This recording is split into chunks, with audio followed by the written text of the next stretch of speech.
how I waited for this version of the iPad mini. But with the lofty price tag and the dreaded jelly scroll, does the iPad mini 6 really live up to the hype?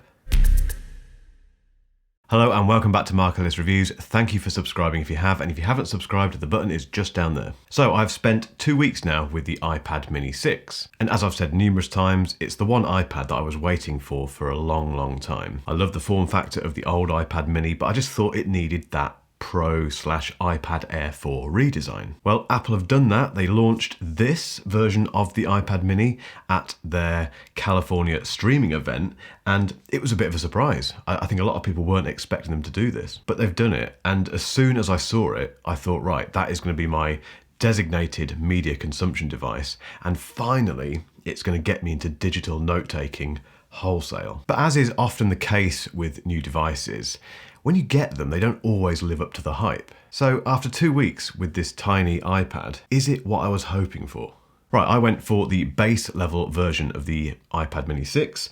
That has 64 gig of storage, and that's where I want to start because Apple's decision here is a bit weird. So the base level iPad Air has 64 gig of storage. Now, if you want to go up from that, you have no option but to go for 256 gigs of storage. There's nothing in between. There's no 128 gig version. And that's made all the more weird by the fact that the iPhone 13 starts at 128 gig. What I think would make more sense would be if they kept the 64 gig version, but introduced a 128 gig option. That would sit in the middle. That would also potentially give them the option to make this one a little bit cheaper, because this isn't a cheap iPad. That brings me on to my next sort of gripe really, which is the 64 gigabyte version is $499. I paid £479 for it in the UK, but even that is a lot of money. And if you want to go up to the 256 gig version, that takes you up to $649. And in fact, the most you can spend on an iPad mini 6 is $1 off $900 for the LTE version.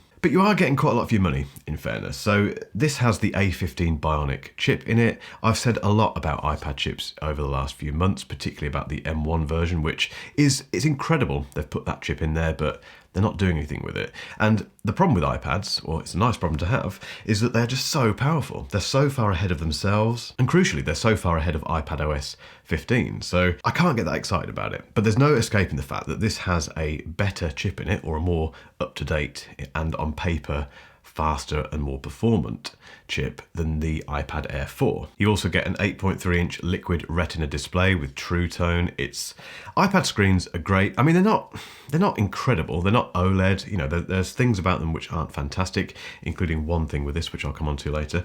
But it's iPad nice, which means if you've used an iPad before, this looks like an iPad screen. It's nice and sharp. The colors are fantastic. It has P3 color, 500 nits of brightness. It's a lovely screen. They've had to make a few changes to the overall design as well. So the power button is at the top, and on the power button you now have Touch ID, which is the exact same setup as you get on the iPad Air 4. And of course that means that there is no button on the front of the iPad mini anymore. There's just this lovely great big screen with thin enough bezels. They're not too big or anything at all. The other thing they've done, which caught a few people by surprise, including me, is they've moved the volume rockers, so the up and down volume buttons, to the top. The reason they've done that, I think, is because on the side now we have the Apple Pencil 2 magnetic charger, and if you attach the Apple Pencil 2 on there, there's no room for buttons.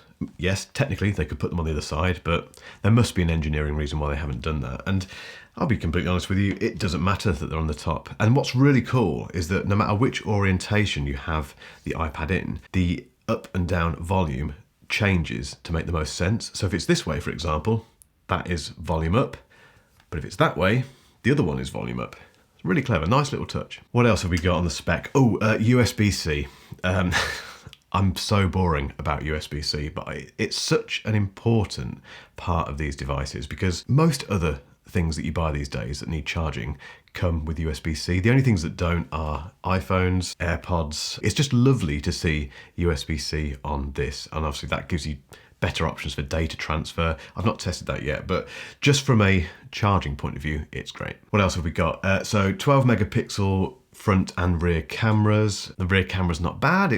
Again, I don't take many photos, if any, at all with my iPad. So more interesting is the front-facing camera, which is 12 megapixel as mentioned, but it's ultra wide, which means it can do the whole center stage thing on FaceTime. And that's really smart. That's when it kind of follows you around so you don't have to move the iPad, and it's intelligent enough to know that if someone else comes into the frame, it zooms out so it fits you both on. I've not tried it yet, but the demonstrations by Apple and the other reviews, go and check them out.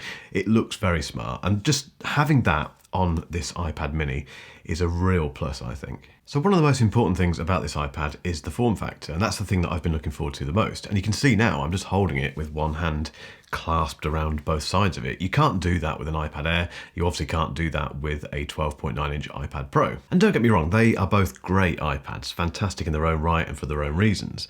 But when it comes to the essence of an iPad, well, I suppose the essence for me for an iPad, which has always been about consuming stuff, watching videos, going through, fairly content-rich websites, reading books, reading magazines, all that kind of thing, really. Just doing that kind of stuff on this size device makes more sense. I mentioned the bezels earlier, and they really are the perfect size for holding this iPad. And the screen is just perfect, like I say, for consuming content. It's not really a productivity iPad, this. I wouldn't sit down with this and write long blogs on it, or do intensive work, or even do lots of email work on it. You could get away with that, and obviously you can pair Bluetooth keyboards and things to it, but I don't think it's really designed for that. The only thing that's a bit odd is that on the home screen, so on, as they call it, Springboard, there is a noticeable gap either side. There's a lot of padding. A lot of people have picked up on this between either side of the apps. It just looks a bit strange. I don't know why they don't kind of fill it out a little bit more. Again, it's an indication that iPadOS just needs a bit of refinement. It needs a bit of love for different sized devices. Now, I have bought the Smart Folio for it as well,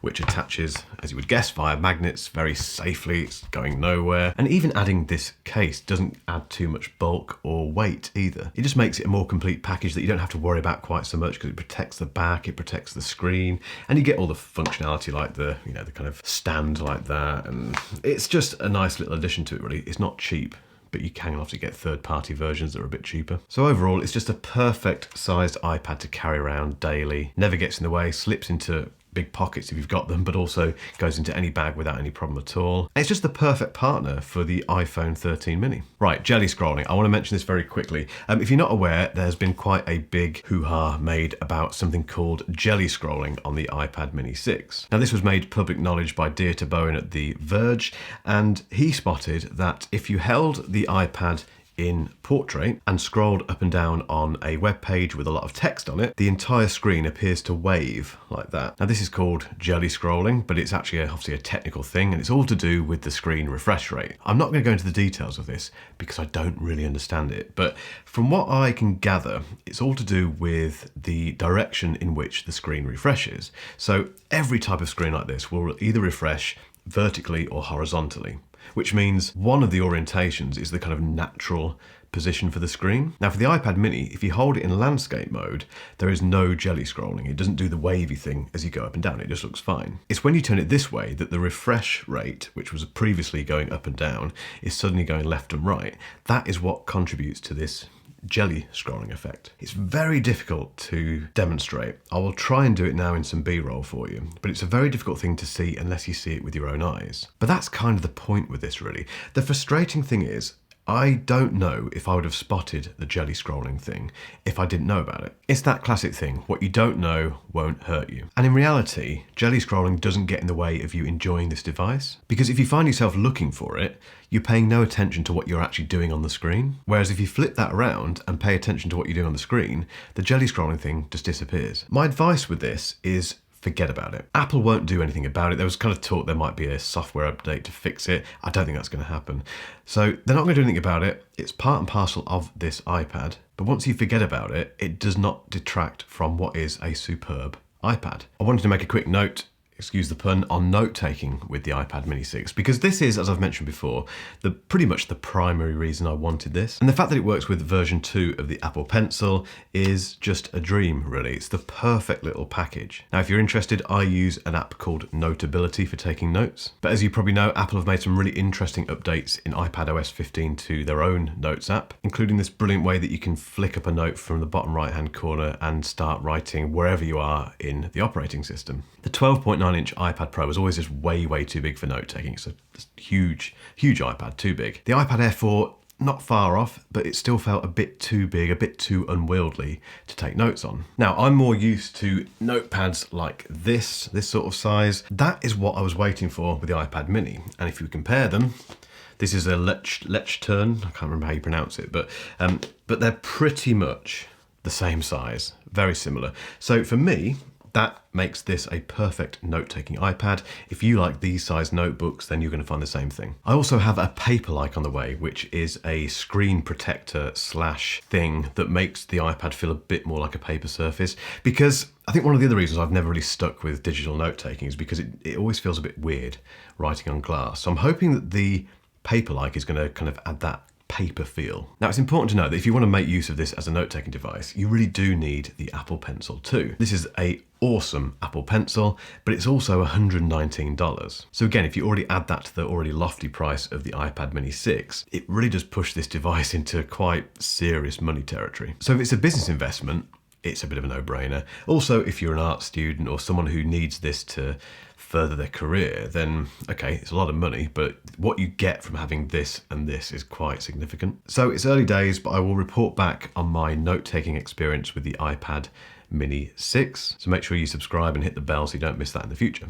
Media consumption, it's just great. Like I mentioned before, watching videos on this is fantastic. The screen is nice and bright. It's got the P3 color. It plays back HDR video. I personally just use it mainly for YouTube, but also things like Apple News. It comes alive on this, and because it's so easily to handle, sitting on the couch or lying in bed, you don't ever feel like it's a cumbersome thing to read the latest paper or your favourite magazine on. It's even got me back into Amazon Kindle, so I've started reading books again thanks to this. Now maybe this is new device syndrome and I might get bored of it, I don't know, but I'm just doing a lot more with this at the moment in terms of consuming content. In terms of productivity, I mentioned this earlier, it's not really a productivity-based iPad. I do a marginal amount of email on this, for example. I use Notion occasionally on it to organise the content for this channel, but it is a bit too small if you're looking for an iPad as a do-it-all iPad. So in conclusion, I highly recommend the iPad mini 6. Forget about the jelly scrolling thing, and all those things I mentioned a moment ago that I'd like to see in the device are complete wishes. They're not deal breakers whatsoever. Because if you're after the most portable iPad for watching stuff, reading stuff, making notes, this cannot be beat. The only thing it can be beat on is price. And I think if the $499 is too much, which I completely understand, then remember you can drop down to the 9th generation iPad, the normal one with the home button on the front and the big bezels. That is a superb iPad for the price. But if you've got the money at the moment and you've been waiting for this like I was, it's such a brilliant little iPad. Now, if you've still got some time and you think the iPad Air 4 might be a better choice for you, keep watching for a link to my long-term review of that iPad. But in the meantime, thank you as always for watching, and I'll catch you in the next video.